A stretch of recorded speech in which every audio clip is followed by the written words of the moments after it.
당신 거야. 서류 정리하다 나온 거니까 잘 챙겨. 이혼 서류를 구청에 접수하고 나서는 전 남편이 건넨 크림색 봉투.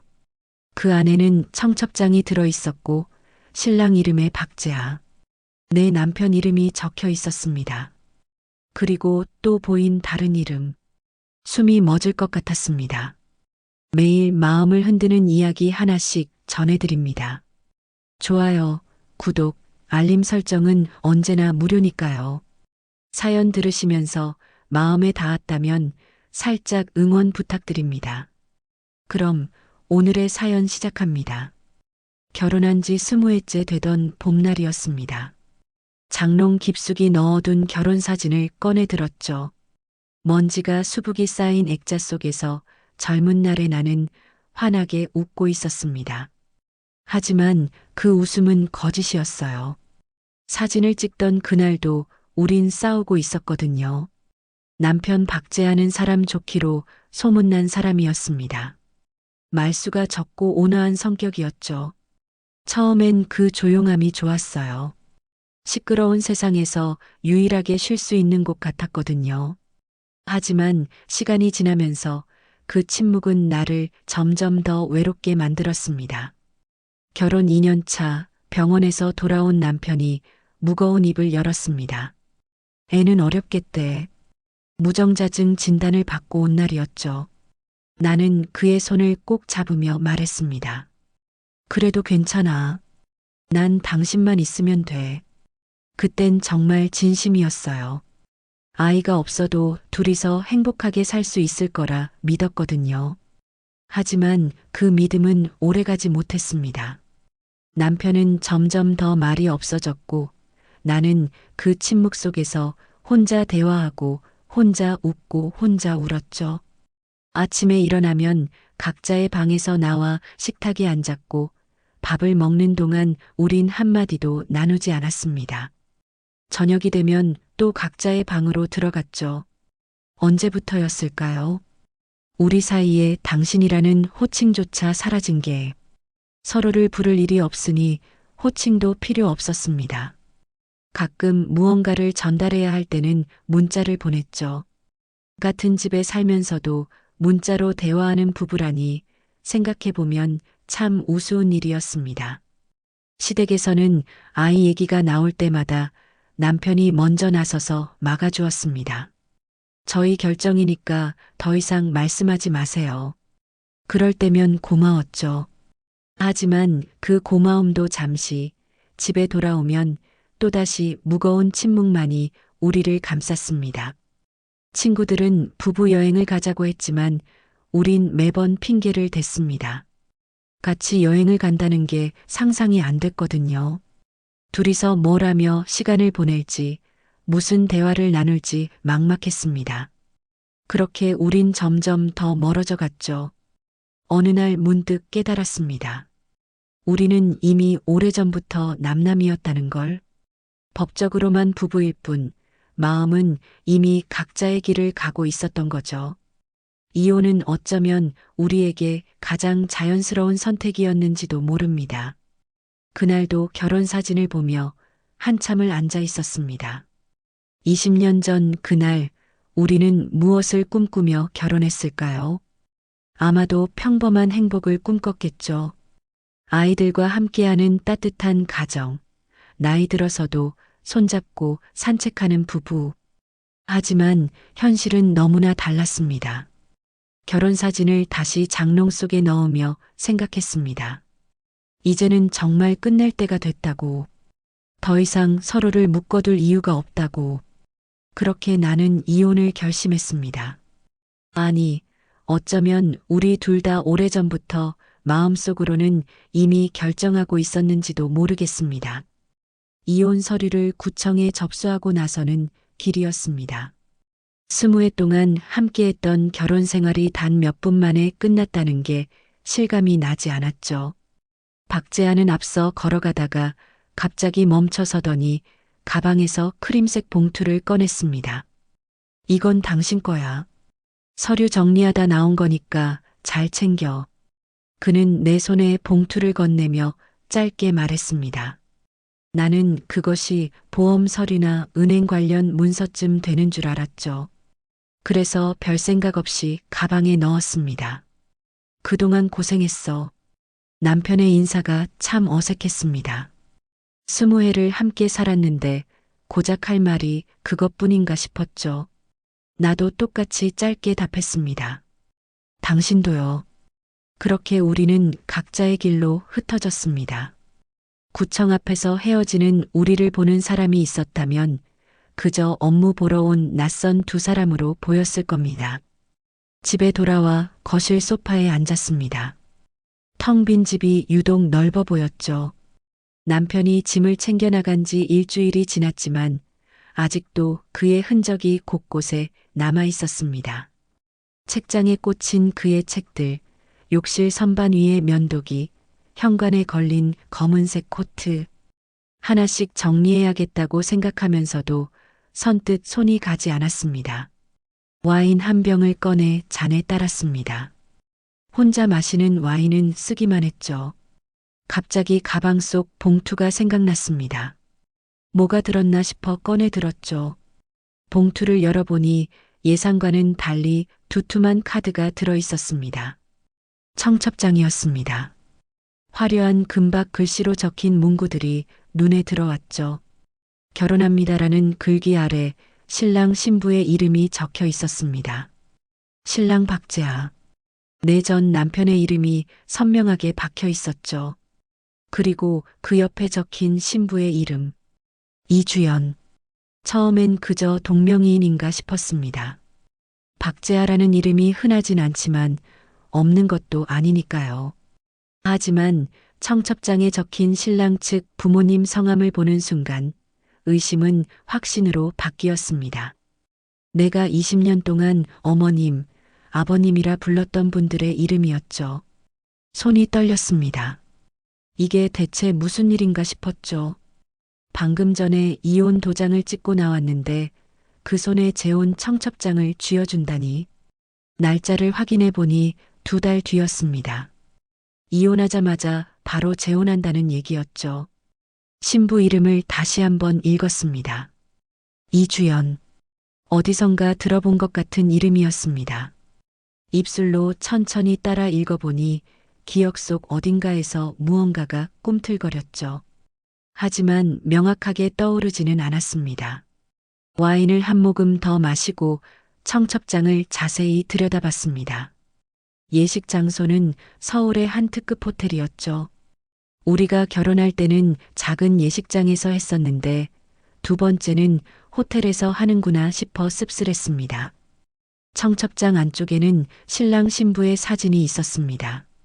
남편은 내가 한 번도 본 적 없는 환한 표정으로 웃고 있었죠. 그 옆에 선 여자는 단아한 인상의 미인이었습니다. 나보다 한참 어려 보였죠. 배신감이 뼛속까지 파고들었습니다. 20년을 함께한 나에게는 보여주지 않았던 그 행복한 표정이라니 가슴이 찢어지는 것 같았습니다. 갑자기 배신감이 밀려왔습니다. 그동안 나는 우리가 서로에게 무관심해서 헤어진 줄 알았는데 사실은 그에게 다른 사람이 있었던 건 아닐까? 언제부터였을까? 그 여자를 언제부터 만났을까? 혹시 내가 모르는 사이에 오래전부터 관계를 이어온 건 아닐까? 휴대폰을 꺼내 이주연이라는 이름을 검색했습니다. 동명이인이 많았지만 사진과 대조해가며 찾아보니 그녀를 찾을 수 있었죠. 심리 상담사이자 여성 자기계발 작가라고 나와 있었습니다. 꽤 유명한 사람인 것 같았어요. 저서도 여러 권 있었고 방송 출연 경력도 있었죠. 프로필을 읽어 내려가다가 나이를 보고 놀랐습니다. 46살. 남편과는 9살 차이였습니다. 그녀의 SNS를 찾아 들어가 봤습니다. 밝고 긍정적인 글들이 가득했죠. 행복한 일상을 공유하는 사진들도 많았습니다. 스크롤을 내리다가 한 게시물에서 멈췄습니다. 오래 기다렸고 이제야 따뜻한 사람 곁으로 갑니다라는 글과 함께 웨딩드레스를 입은 사진이 올라와 있었죠. 댓글들은 축하 인사로 가득했습니다. 계속 지난 게시물들을 살펴보니 몇 달 전부터 누군가와 연애하고 있다는 암시가 곳곳에 있었습니다. 오늘도 고마운 사람과 함께 누군가를 기다리는 시간도 행복합니다 같은 글들이었죠. 시기를 따져보니 우리가 아직 이혼하기 전이었습니다. 분노가 치밀어 올랐습니다. 그래서 그렇게 이혼을 서두른 거였구나. 다른 사람이 생겨서 빨리 정리하고 싶었던 거였구나. 20년 세월이 억울하고 서러웠습니다. 나는 우리 관계를 살리려고 노력이라도 했는데 그는 이미 마음이 떠나 있었던 거였죠. 와인잔을 내려놓고 청첩장을 다시 들었습니다. 이주연. 이 이름이 왜 이렇게 익숙한 걸까? 분명 어디선가 들어본 이름인데 도무지 기억이 나지 않았습니다. 그녀의 얼굴을 자세히 들여다봤지만 처음 보는 사람이 맞았죠. 그런데도 이상하게 낯익은 느낌이 들었습니다. 마치 오래전에 잊고 있던 무언가가 서서히 떠오르려는 것처럼 기억의 문이 조금씩 열리고 있었습니다. 이주연. 그 이름을 계속 되뇌다 보니 갑자기 머릿속에서 무언가가 번쩍 스쳤습니다. 중학교 3학년 때였죠. 엄마가 재혼을 하면서 데려온 아이가 있었습니다. 초등학교 6학년이었던 그 아이의 이름이 바로 이주연이었습니다. 설마 하는 마음에 급하게 일어나 창고로 향했습니다. 오래된 앨범들이 쌓여 있는 박스를 뒤졌죠. 먼지가 풀풀 날렸지만 아랑곳하지 않고 찾았습니다. 그리고 마침내 중학교 시절 앨범을 찾아냈죠. 떨리는 손으로 페이지를 넘기다가 멈췄습니다. 거기 그 애가 있었습니다. 말없고 눈물 많던 아이. 늘 구석에 웅크리고 앉아있던 아이. 사진 속 그 애의 얼굴과 청첩장 속 여자의 얼굴을 번갈아 봤습니다. 33년이 지났지만 눈매며 얼굴형이 똑같았죠. 틀림없었습니다. 내 전 남편과 결혼하는 여자는 내가 중학생 시절 같은 집에서 살았던 그 아이였습니다. 다리에 힘이 풀려 그 자리에 주저앉았습니다. 도대체 이게 무슨 운명의 장난인가 싶었죠. 아니, 운명이 아니라 계획된 복수인가. 온몸에 소름이 돋았습니다. 기억이 하나둘씩 되살아나기 시작했습니다. 그 애는 늘 나를 언니라고 불렀습니다. 언니 같이 놀아요. 언니 학교 다녀오셨어요? 하지만 나는 그 말이 듣기 싫었죠. 같은 집에 산다고 해서 가족이 되는 건 아니니까요. 엄마가 데려온 낯선 아이를 동생으로 받아들일 수 없었습니다. 처음엔 그저 무시했습니다. 그 애가 말을 걸어도 못 들은 척했고 밥을 먹을 때도 눈을 마주치지 않았죠. 하지만 그것만으로는 부족했습니다. 엄마는 계속해서 그 애를 챙겼고 새아빠는 엄마 잃은 어린 딸을 무척이나 아꼈거든요. 내가 설 자리가 점점 좁아지는 것 같았습니다. 그래서 시작했습니다. 작은 거짓말들을요. 엄마, 주연이가 제 일기장 찢어버렸어요. 아빠, 주연이가 저 때렸어요. 처음엔 양심이 찔렸지만 새아빠랑 엄마가 그 애를 혼내는 모습을 보니 묘한 쾌감이 들었습니다. 그 애는 아무 말도 하지 않았죠. 그저 고개를 숙이고 벌을 받았습니다. 한 번은 내 시험지를 찢어서 그의 책상 서랍에 넣어놨습니다. 그리고 새아빠한테 일렀죠. 주연이가 제 시험지 찢어서 숨겼어요. 질투가 나서 그런 것 같아요. 새아빠는 화가 나서 그 애를 심하게 때렸습니다. 그 애는 울면서도 변명 한마디 하지 않았죠. 그때 그 애의 눈빛이 아직도 기억납니다. 배신감과 상처로 가득했던 그 눈이요. 친구들 앞에서는 착한 언니인 척했습니다. 우리 주연이 챙겨줘서 고마워. 동생이 생겨서 좋아. 하지만 집에 돌아오면 달랐죠. 그 애가 쓰는 물건들을 일부러 망가뜨리고 그의 탓으로 돌렸습니다. 용돈을 훔쳐서 그의 가방에 넣어두기도 했죠. 가장 잔인했던 건 그의 친엄마 얘기를 꺼낸 거였습니다. 너희 엄마는 왜 너 버리고 갔어? 안 예뻐서 그런가? 그 말에 그 애는 처음으로 소리내어 울었습니다. 엄마와 새아빠가 없을 때였으니 아무도 그 애의 울음소리를 듣지 못했죠. 나는 그저 냉정하게 바라보기만 했습니다. 2년이 지나고 엄마와 새아빠는 이혼했습니다. 성격 차이라고 했지만 사실 나도 한몫했다고 생각합니다. 끊임없이 그 애 때문에 힘들다고 엄마한테 하소연했으니까요. 그 애는 자기 아빠를 따라 집을 나갔고 그 후로 다시는 만나지 못했습니다. 그런데 그 아이가 지금 내 전 남편과 결혼한다니 이게 우연일까요? 아니면 그 애가 나를 기억하고 일부러 접근한 걸까요? 청첩장을 다시 펼쳐봤습니다. 날짜와 시간, 장소가 선명하게 적혀 있었죠. 가야 할까요? 가서 뭐라고 해야 할까요? 갑자기 그때 일들이 부끄러워졌습니다. 철없던 중학생이었다고 해도 내가 한 일들은 너무 잔인했죠. 그 애가 무슨 잘못이 있었나요? 그저 엄마를 잃고 낯선 집에 온 불쌍한 아이였을 뿐인데. 하지만 나는 그 애를 괴롭혔고 결국 쫓아냈습니다. 휴대폰을 들어 남편 번호를 눌렀다가 지웠습니다. 뭐라고 물어봐야 할지 모르겠었거든요. 혹시 내 새 신부가 누군지 알고 있니? 그 애가 내 옛날 동생이었다는 걸 알아? 이런 말을 할 수도 없었죠. 와인을 한 잔 더 따르며 생각에 잠겼습니다. 만약 이주연이 나를 기억하고 있다면 이 결혼이 단순한 사랑이 아닐 수도 있겠다는 생각이 들었습니다. 그 애에게 내가 했던 일들을 떠올리면 복수를 한다고 해도 이상할 게 없었으니까요. 창밖을 보니 어느새 해가 지고 있었습니다. 빈집이 더욱 쓸쓸하게 느껴졌죠. 20해 동안 함께 살았던 남편이 떠나간 것도 서러운데 그가 하필 내가 그토록 못되게 굴었던 아이와 재혼한다니 이보다 더 잔인한 운명이 있을까요?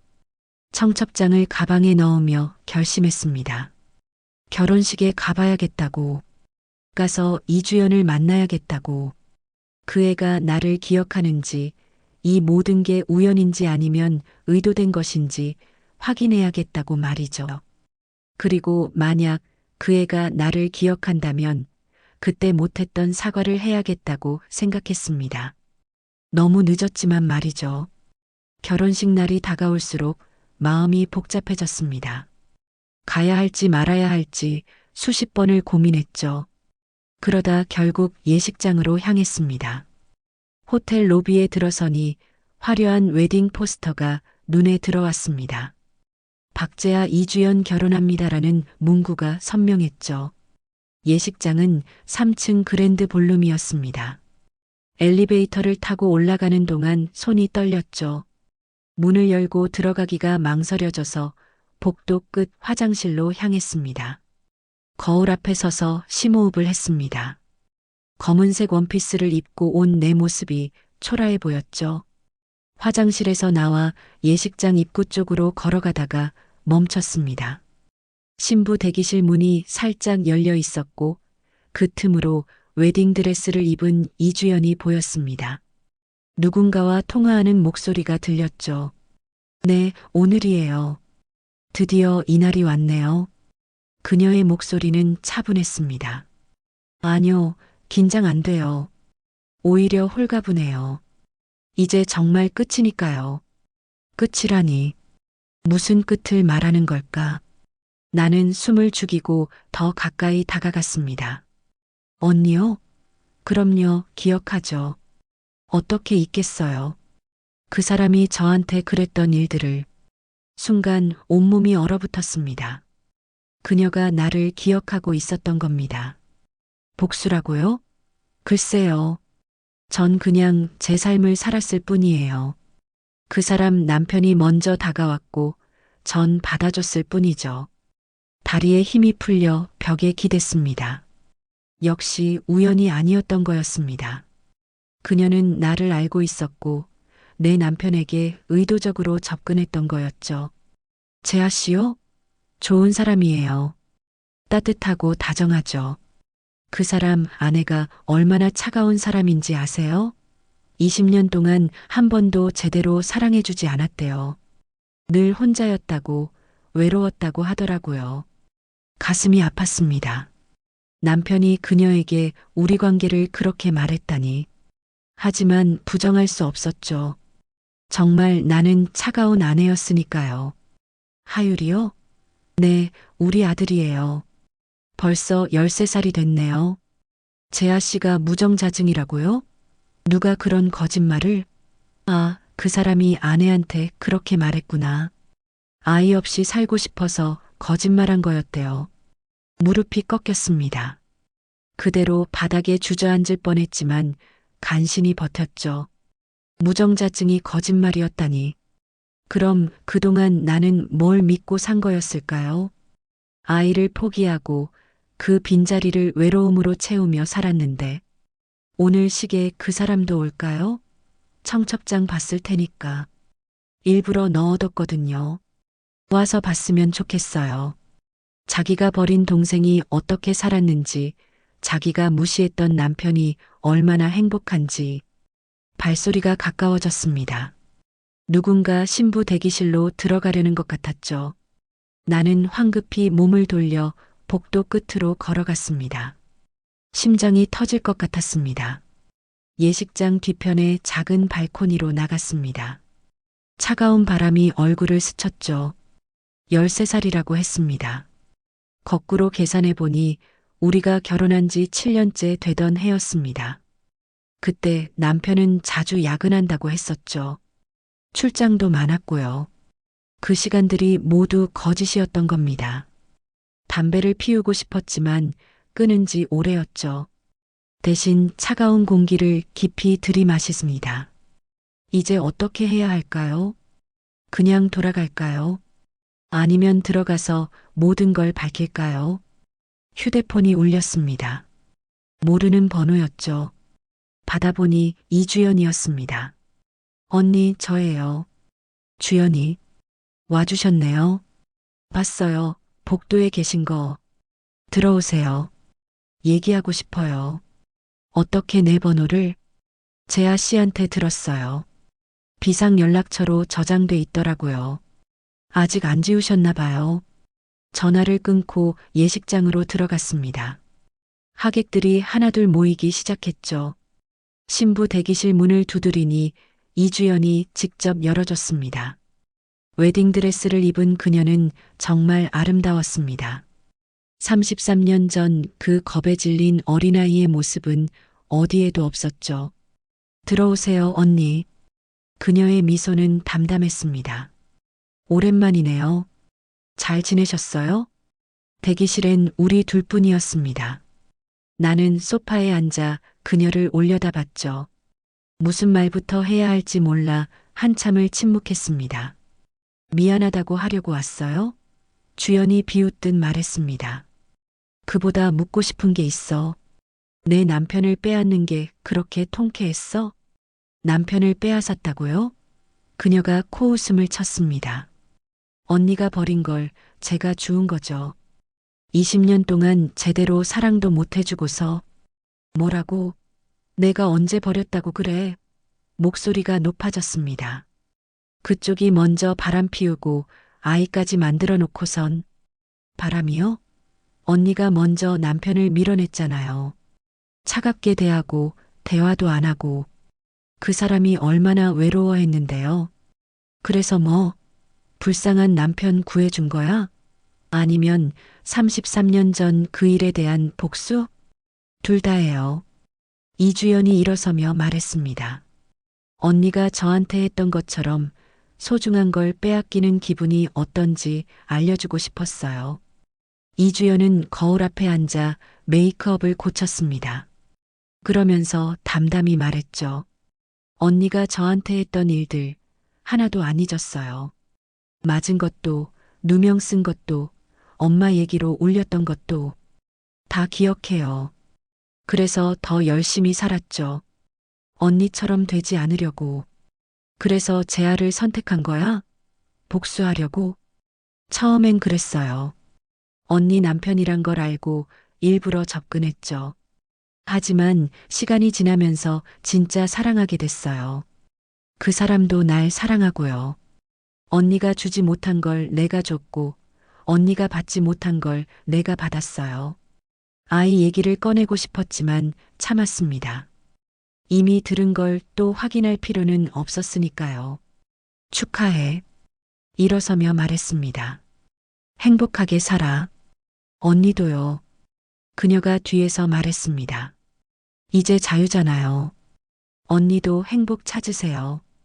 대기실을 나와 예식장을 빠져나왔습니다. 엘리베이터를 기다리는데 누군가 내 이름을 불렀죠. 돌아보니 남편, 아니, 이제는 전 남편인 박재아가 서 있었습니다. 턱시도를 입은 그는 낯설어 보였습니다. 대기실을 나와 예식장을 빠져나왔습니다. 엘리베이터를 기다리는데 누군가 내 이름을 불렀죠. 돌아보니 박재아가 서 있었습니다. 턱시도를 입은 그는 낯설어 보였습니다. 정은영. 그가 다가왔습니다. 와줘서 고마워. 고맙긴 뭐가 고마워. 차갑게 말했습니다. 청첩장에 일부러 넣었다며? 구경하라고? 그건 주연이가. 그가 말을 흐렸습니다. 무정자증이라고 거짓말한 이유가 뭐야? 단도직입적으로 물었습니다. 아이 안 낳고 싶어서? 아니면 이미 다른 여자한테 아이가 있어서? 박재아의 얼굴이 굳었습니다. 들었구나. 13살이라며 당신 아들. 목소리가 떨렸습니다. 내가 아이 갖자고 병원 다니고 눈물 흘릴 때 당신은 다른 여자랑 아이를 만들고 있었네. 처음부터 계획한 건 아니었어. 그가 변명하듯 말했습니다. 우연히 만났고. 우연? 내 옛날 동생을 우연히 만났다고? 그것도 결혼 7년 차에. 예식장 복도에 사람들이 지나가기 시작했습니다. 하객들이 도착하는 것 같았죠. 나는 목소리를 낮췄습니다. 그 여자가 누군지 알고도 만난 거야? 나중에 알았어. 하지만 그때는 이미. 그가 한숨을 쉬었습니다. 이미 사랑하고 있었어. 사랑. 그 단어가 가슴에 비수처럼 꽂혔습니다. 20년 동안 한 번도 내게 하지 않았던 말을 그는 너무 쉽게 뱉었습니다. 그래서 나한테는 차갑게 대한 거야? 일부러 대화도 안 하고 거리를 둔 거야? 당신도 마찬가지였잖아. 그가 반박했습니다. 우리 사이에 뭐가 있었어? 그냥 같은 집에 사는 남남이었지. 할 말이 없었습니다. 그의 말이 맞았으니까요. 하지만 인정하고 싶지 않았습니다. 그래도 당신은 바람을 피웠어. 거짓말을 했고. 미안해. 그가 고개를 숙였습니다. 정말 미안해. 하지만 이제 와서 무슨 소용이 있겠어. 우린 이미 끝났잖아. 엘리베이터가 도착했습니다. 문이 열렸지만 나는 움직이지 않았죠. 아직 하고 싶은 말이 남아 있었거든요. 행복해? 물었습니다. 그 여자랑 정말 행복해? 응.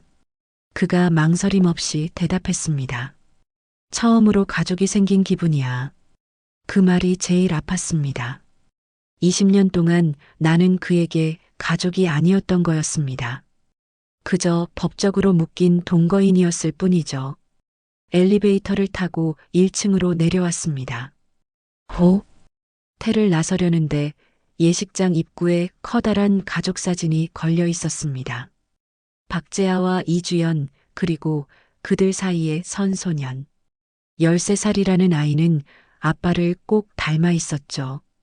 주차장으로 걸어가다가 멈췄습니다. 차 안에서 혼자 앉아있던 소년과 눈이 마주쳤거든요. 아이는 창문을 내리고 물었습니다. 누구세요? 그냥 지나가는 사람이야. 아빠 결혼식에 오신 분이죠? 아빠가 말했어요. 중요한 손님이 올 거라고. 중요한 손님. 그 표현이 묘하게 마음을 건드렸습니다. 나는 이제 손님이었던 거죠. 엄마가 긴장하고 있어요. 아이가 말을 이었습니다. 옛날에 아는 사람이 온다고 하니까요. 누구예요? 옛날에 같이 살았던 사람이야. 솔직하게 대답했습니다. 아, 아빠, 전 부인이구나. 아이가 고개를 끄덕였습니다. 아빠가 말했어요. 좋은 사람이었다고. 단지 서로 안 맞았을 뿐이라고. 좋은 사람. 그 평가가 위로가 될 줄 알았는데 오히려 더 서글펐습니다. 좋은 사람이었지만 사랑할 수 없었던 사람. 그게 내 20년의 요약이었던 거죠. 결혼식 안 보고 가세요? 아이가 물었습니다. 봐야 할 이유가 없어서. 엄마가 예쁘거든요. 오늘 특히 더 예뻐요. 그래, 내 엄마는 예쁜 사람이야. 인정할 수밖에 없었습니다. 아빠랑 행복하게 살아. 차에 올라타 시동을 걸었습니다. 백미러로 보니 아이가 손을 흔들고 있었죠. 나도 모르게 손을 들어 인사했습니다. 그 아이에게는 아무 죄가 없었으니까요.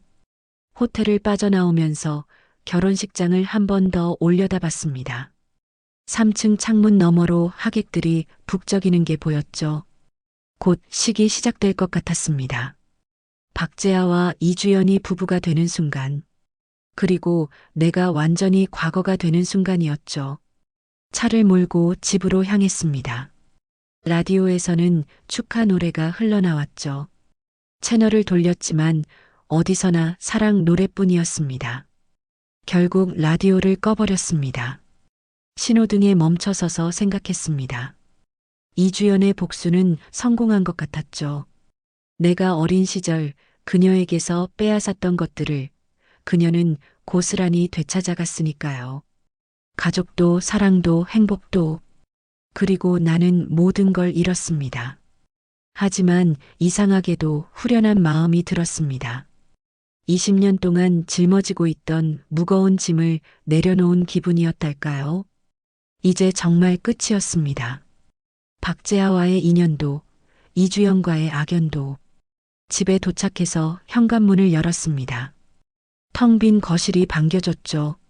소파에 앉아 천장을 올려다봤습니다. 50년 인생에서 처음으로 완전히 혼자가 된 기분이었습니다. 그때 휴대폰이 울렸습니다. 친구 수진이었죠. 은영아, 오늘 뭐해? 같이 저녁 먹을래? 그래, 좋아. 무슨 일 있어? 목소리가 이상한데. 아니야, 괜찮아. 어디서 볼까? 전화를 끊고 일어났습니다. 화장을 고치고 옷을 갈아입었죠. 거울 속 내 모습은 조금 초췌했지만 그래도 아직 살아 있었습니다. 50세. 아직 늦지 않은 나이였죠. 이제부터 진짜 내 인생을 시작해도 되는 나이였습니다. 수진과 만나기로 한 레스토랑에 도착했습니다. 창가 자리에 앉아 와인을 주문했죠. 수진은 내 얼굴을 보자마자 뭔가 있었다는 걸 눈치챘습니다. 무슨 일 있었구나. 얼굴에 다 써 있어. 재하 결혼식에 다녀왔어. 와인을 한 모금 마시며 말했습니다. 뭐, 그 인간이 벌써 재혼을? 수진이 눈을 동그랗게 떴습니다. 이혼한 지 얼마나 됐다고. 신부가 누군지 알아? 청첩장을 꺼내 보여줬습니다. 이주연. 내가 중학생 때 같이 살았던 애야. 수진의 입이 벌어졌습니다. 그 애? 내가 그렇게 괴롭혔다던? 기억하는구나. 당연하지. 내가 얼마나 죄책감에 시달렸는데. 근데 그 애가 내 남편이랑 결혼한다고? 사실 수진은 내가 그때 이주연에게 했던 일들을 다 알고 있었습니다. 고등학생이 되고 나서 죄책감에 못 이겨 수진에게 털어놨었거든요. 그때 수진이 했던 말이 아직도 기억났죠. 언젠가는 사과해야 할 거야 라고. 그래서 사과는 했어? 하려고 했는데 대기실에서 있었던 일을 떠올렸습니다. 서로 싸우기만 했어. 그 애는 복수했다고 했고. 복수라. 수진이 한숨을 쉬었습니다. 근데 이해가 가네. 내가 그땐 정말 심했으니까 인정할 수밖에 없었습니다. 내가 초등학생 소녀에게 했던 일들은 정당화될 수 없었으니까요. 더 충격적인 건 있어. 와인잔을 내려놓으며 말했습니다. 재아가 무정자증이 아니었어. 거짓말이었대. 이주연이랑 사이에 13살짜리 아들도 있어. 뭐라고? 수진이 소리쳤습니다. 그 나쁜 놈이 진짜로? 그럼 바람 피운 거잖아. 그것도 결혼 7년 차부터. 수진이 내 손을 잡았습니다. 은영아, 너무 속상하겠다. 눈물이 날 것 같았지만 참았습니다. 이미 충분히 울었으니까요. 집에 돌아오는 차 안에서 혼자 엉엉 울었거든요. 근데 이상해. 수진이 고개를 갸웃했습니다. 그 이주연이란 애가 어떻게 내 남편을 만났을까? 우연이었을까?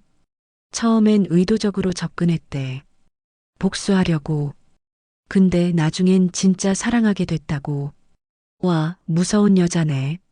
30년을 기다려서 복수하다니. 식사를 하면서도 계속 그날의 일들이 떠올랐습니다. 특히 주차장에서 만난 아이의 얼굴이 자꾸 눈앞에 아른거렸죠. 박재아를 꼭 닮은 그 아이. 내가 그토록 원했지만 가질 수 없었던 아이였습니다. 은영아. 수진이 조심스럽게 물었습니다. 이제 어떻게 할 거야? 뭘 어떻게 해? 그냥 사는 거지. 혼자서? 왜? 혼자 못 살 것 같아? 억지로 웃어 보였습니다. 그게 아니라 수진이 망설이다가 말했습니다. 사실 소개해주고 싶은 사람이 있어.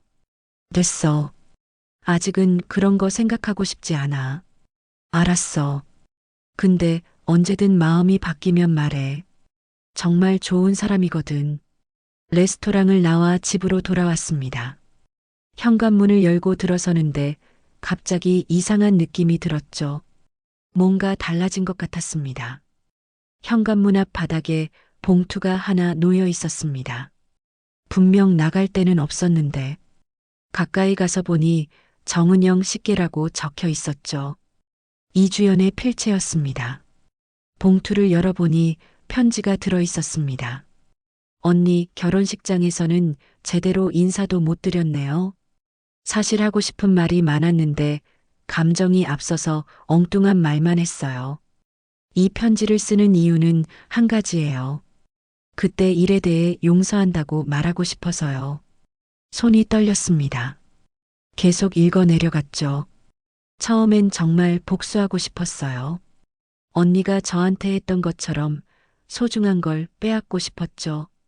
그래서 일부러 재아 씨에게 접근했어요. 하지만 시간이 지나면서 깨달았어요.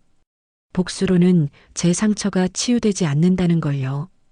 재아 씨를 진심으로 사랑하게 된 것도 하유리를 낳은 것도 복수가 아니라 제 선택이었어요.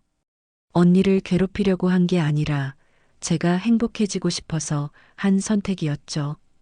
오늘 언니를 보니까 옛날 생각이 많이 났어요.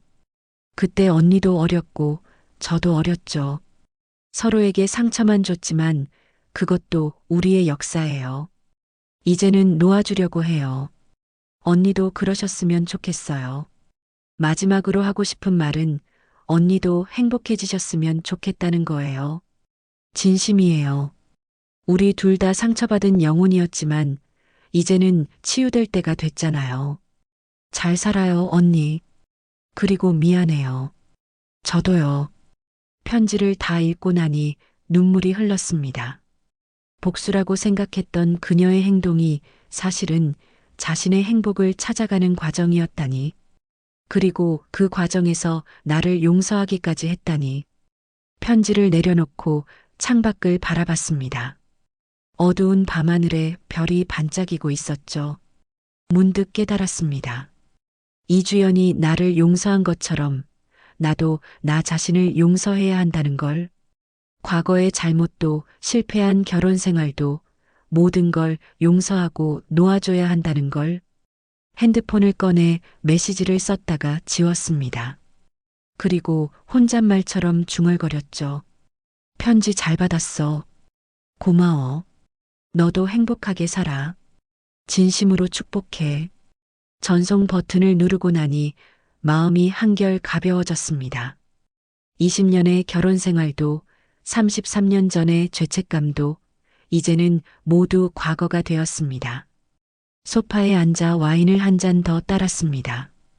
혼자 마시는 와인이 오늘은 그리 쓰지 않았죠. 오히려 달콤하기까지 했습니다.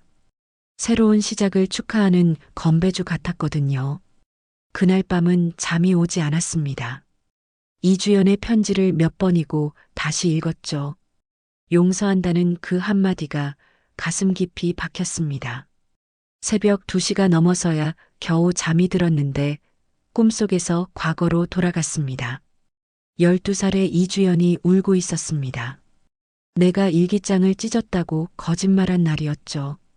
새아빠가 화를 내며 그 애를 때렸고 나는 방문 틈으로 그 광경을 지켜봤습니다. 그때 그 애와 눈이 마주쳤던 기억이 생생했습니다. 배신감과 절망으로 가득한 그 눈빛을 아침에 일어나니 머리가 무거웠습니다. 커피를 내리며 생각했죠.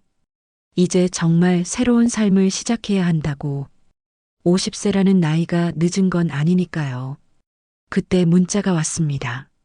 모르는 번호였죠. 정은영 아주머니, 저 하율이에요. 어제 주차장에서 만났던. 혹시 시간 되시면 만날 수 있을까요? 여쭤보고 싶은 게 있어서요. 박재하의 아들, 이주연의 아들인 그 아이가 왜 나를 찾는 걸까? 망설이다가 답장을 보냈습니다. 그래, 어디서 만날까? 약속 장소는 학교 근처 카페였습니다. 초등학생인 하율이는 생각보다 의젓해 보였죠. 박재하를 닮은 얼굴이지만 눈빛은 이주연을 닮아 깊이가 있었습니다. 와주셔서 감사해요. 하율이가 고개를 숙였습니다. 무슨 일이니? 부모님은 아시고? 아니요.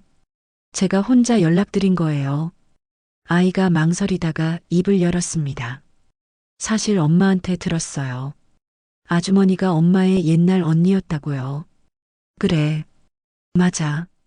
그리고 아빠의 전 부인이기도 하고요. 고개를 끄덕였습니다. 이 아이가 무얼 알고 싶어 하는지 대충 짐작이 갔죠. 저 때문에 이혼하신 건가요? 하율이가 조심스럽게 물었습니다. 제가 태어나서 아니야. 단호하게 말했습니다. 너 때문이 아니야. 어른들의 문제였어. 정말요? 엄마는 늘 미안해 하거든요. 자기 때문에 한 가정이 깨졌다고. 마음이 아팠습니다. 이주연도 나름대로 죄책감을 갖고 살았던 거였군요. 하율아, 잘 들어. 아이의 눈을 똑바로 봤습니다.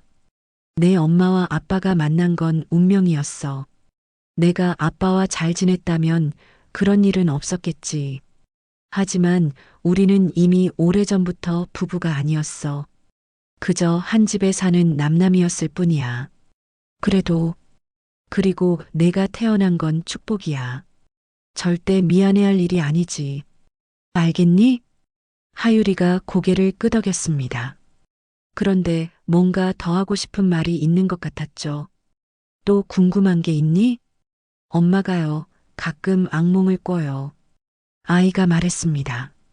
어릴 때 일 때문에 누군가한테 맞고 억울한 일을 당하는 꿈이래요. 가슴이 철렁 내려앉았습니다. 33년이 지났는데도 이주연은 아직도 그때의 상처를 안고 있었던 거였습니다. 그래서 제가 엄마한테 물어봤어요. 누가 그랬냐고. 그랬더니 엄마가 아주머니 얘기를 해줬어요. 옛날에 같이 살았던 언니가 있었다고. 어린 마음에 서로 상처를 줬다고. 맞아. 내가 내 엄마한테 못되게 굴었어. 정말 미안한 일이야. 엄마는 용서했다고 했어요. 그런데 하율이가 잠시 멈췄다가 말을 이었습니다. 제가 보기엔 엄마가 아직도 그때 일로 힘들어하는 것 같아요. 그래서 혹시 아주머니가 엄마한테 한 번 더 사과해 주실 수 있을까 해서요. 제대로요. 13살 아이의 부탁이었지만 가볍지 않았습니다. 자기 엄마를 위해 이런 부탁을 하러 온 아이의 마음이 기특하면서도 안쓰러웠죠. 알았어. 내 엄마를 만나볼게. 정말요? 감사합니다. 하유리가 환하게 웃었습니다. 그 미소가 박재아를 닮아서 괜히 마음이 찡했죠. 카페를 나와 집으로 돌아오는 길에 많은 생각이 들었습니다. 이주연이 나를 용서했다고 편지에 썼지만 정말로 마음의 상처가 다 아문 건 아니었나 봅니다. 어쩌면 진정한 화해는 이제부터 시작인지도 모르겠다는 생각이 들었죠. 집에 도착하자마자 이주연에게 전화를 걸었습니다. 신호음이 길게 이어지다가 그녀의 목소리가 들렸죠. 여보세요? 나야. 정은영. 아, 네. 당황한 기색이 역력했습니다. 무슨 일이세요? 만나서 얘기하고 싶어. 시간 될 때 연락 줘.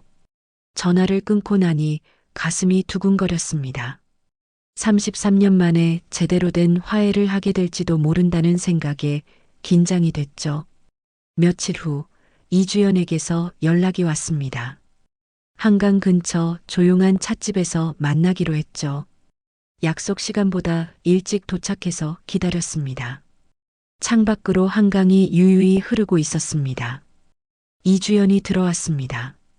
결혼식 때와는 달리 수수한 차림이었지만 여전히 단아했죠. 마주 앉은 우리는 한동안 말없이 차만 마셨습니다. 하유리가 찾아갔다고 들었어요. 이주연이 먼저 입을 열었습니다. 죄송해요. 제가 시킨 건 아니에요. 알아. 착한 아이더라. 엄마를 많이 생각하는. 언니한테 무슨 말을 했나요? 내가 아직도 악몽을 꾼다고. 그때 일 때문에. 이주연의 표정이 굳었습니다. 아이가 그런 얘기까지 했다는 게 당황스러운 모양이었죠. 사실이야? 물었습니다. 아직도 그때 일이 힘들어? 가끔요. 그녀가 고개를 숙였습니다. 어쩔 수 없는 것 같아요. 너무 어릴 때 받은 상처라서. 미안해. 진심을 담아 말했습니다. 정말 미안해. 그때 내가 왜 그렇게 못되게 굴었는지. 변명의 여지가 없어. 언니도 어렸잖아요. 갑자기 동생이 생겨서 싫었겠죠. 그래도 그건 핑계야. 내가 무슨 잘못이 있었나? 그저 엄마를 잃고 낯선 곳에 온 불쌍한 아이였는데. 이주연이 고개를 들어 나를 봤습니다. 눈가가 촉촉해져 있었죠. 사실 저도 언니를 미워했어요. 그녀가 말했습니다. 오랫동안 증오했죠. 그래서 언니 남편을 만났을 때 이건 운명이다 싶었어요. 드디어 복수할 기회가 왔다고. 근데 편지에서는 네, 맞아요. 재아 씨를 사랑하게 된 건 진심이에요. 하지만 처음 시작은 복수심이었죠. 그것도 부정할 수 없어요. 우리는 다시 침묵 속에 빠졌습니다. 할 말이 너무 많으면서도 어디서부터 시작해야 할지 막막했죠. 있잖아요, 언니. 이주연이 찻잔을 내려놓으며 말했습니다. 하유리가 왜 언니를 찾아갔는지 알아요? 고개를 저었습니다. 제가 자다가 가끔 울어요. 악몽을 꾸면서. 그럴 때마다 하유리가 물어요. 엄마 왜 그래? 누가 괴롭혀? 그러면서 꼭 안아주죠. 이주연의 눈가가 붉어졌습니다. 그 아이는 제가 옛날에 뭘 당했는지 몰라요. 하지만 엄마가 아직도 아파한다는 걸 알죠. 그래서 언니를 찾아간 거예요. 가슴이 먹먹했습니다. 13살 아이가 엄마를 위해 그런 용기를 냈다니. 근데 막상 언니를 만나보니 생각했던 나쁜 사람이 아니었대요. 오히려 슬퍼 보였다고. 그 아이가 말을 꺼내기가 어려웠습니다. 정말 남편 아이가 맞아? 이주연이 고개를 끄덕였습니다. 네. 재아 씨가 무정자증이라고 한 건 거짓말이었어요. 언니한테 상처 주기 싫어서 그렇게 말했대요. 그럼 우리가 결혼 생활하고 있을 때 7년째 되던 해였죠. 저도 임신한 줄 몰랐어요. 재하 씨도 마찬가지였고요. 알게 됐을 때는 이미 이주연이 고개를 숙였습니다. 죄송해요. 복잡한 감정이 밀려왔습니다. 배신감, 분노, 그리고 묘한 안도감까지. 적어도 박재아가 무정자증은 아니었다는 게 왜 안도감을 주는지 이해할 수 없었죠. 처음엔 정말 복수하려고 접근했어요. 이주연이 털어놨습니다. 언니가 저한테 했던 것처럼 소중한 걸 빼앗고 싶었죠. 그런데 재아 씨와 있다 보니 그 사람도 상처받은 사람이더라고요. 언니와의 관계에서 너무 외로워했어요. 박재아가 그런 마음이었다니 20년 동안 한 번도 몰랐습니다. 그래서 위로해주다가 그렇게 된 거야? 비꼬듯 물었습니다. 아니에요. 이주연이 단호하게 말했습니다. 전 그냥 그 사람의 외로움이 제 외로움과 닮아 있었어요. 서로를 이해하게 됐고 의지하게 됐죠. 그럼 하유리는 계획한 건 아니었어요. 정말이에요. 임신을 알았을 때 저도 당황했어요. 재아 씨는 더 그랬고요. 언니한테 어떻게 말해야 할지. 그래서 끝까지 숨긴 거야? 이주연이 눈물을 흘렸습니다. 변명의 여지가 없어요. 하지만 하유리는 죄가 없어요. 그 아이는 그저 알아. 지친 목소리로 말했습니다. 그 아이한테는 아무 잘못이 없지. 한참을 침묵이 흘렀습니다. 찻집 창밖으로 한강이 보였죠. 봄날의 햇살이 강물 위에 부서지고 있었습니다. 이주연이 가방에서 무언가를 꺼냈습니다. 낡은 일기장이었죠. 이거 제 초등학교 때 일기장이에요. 엄마가 돌아가시고 나서부터 쓰기 시작한 일기장을 열어 보여줬습니다. 삐뚤빼뚤한 글씨로 가득했죠. 여기 보세요. 오늘도 은영 언니가 내가 안 했는데 했다고 거짓말했다. 아빠가 나를 때렸다. 억울해서 울었더니 언니가 웃었다. 언니가 너무 미워서 죽고 싶다. 가슴이 찢어지는 것 같았습니다. 12살 아이가 죽고 싶다고 쓴 일기라니. 이런 날이 계속됐어요. 그래도 언니가 언젠가는 나를 받아줄 거라고 믿었는데 결국 아빠랑 쫓겨나듯 나왔죠. 미안해.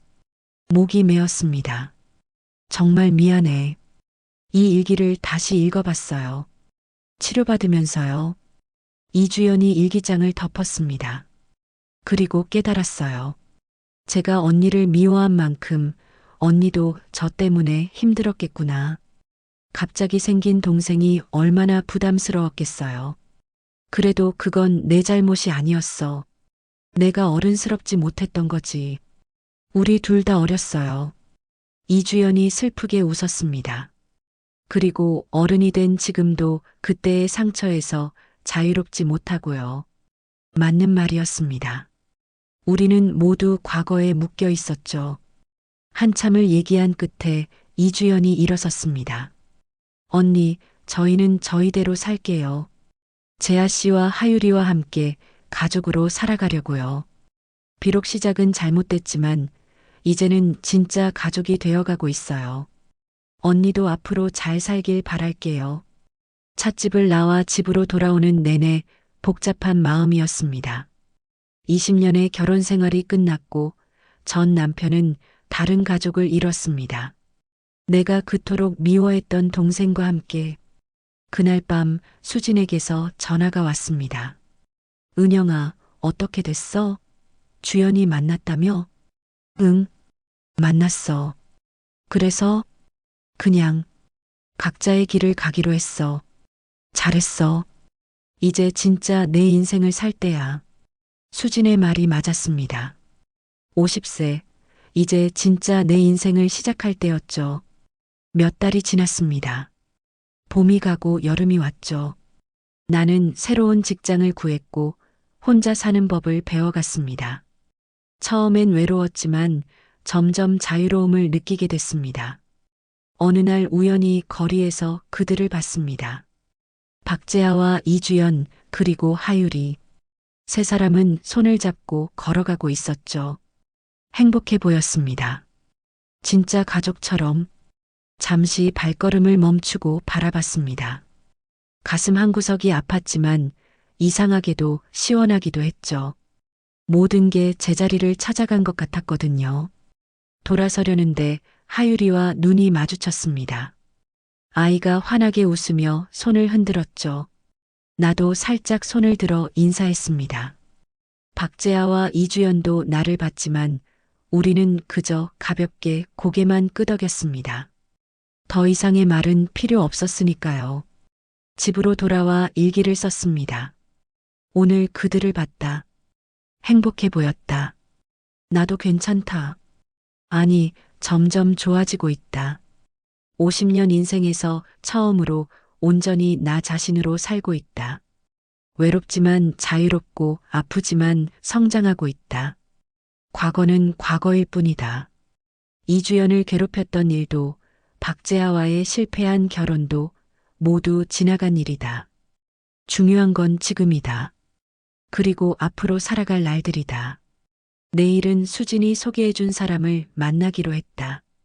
기대되지는 않지만 그래도 새로운 만남이니까. 50세에도 설렘이라는 게 있을까? 모르겠다. 하지만 시도해 볼 만한 가치는 있을 것 같다. 창밖을 보니 별이 밝게 빛나고 있었습니다.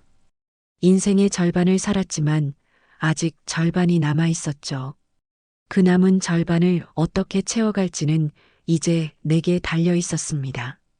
과거의 상처도 실패한 사랑도 모두 나를 더 강하게 만든 자산이었습니다. 이제는 그것들을 딛고 일어서 새로운 길을 걸어갈 때였죠.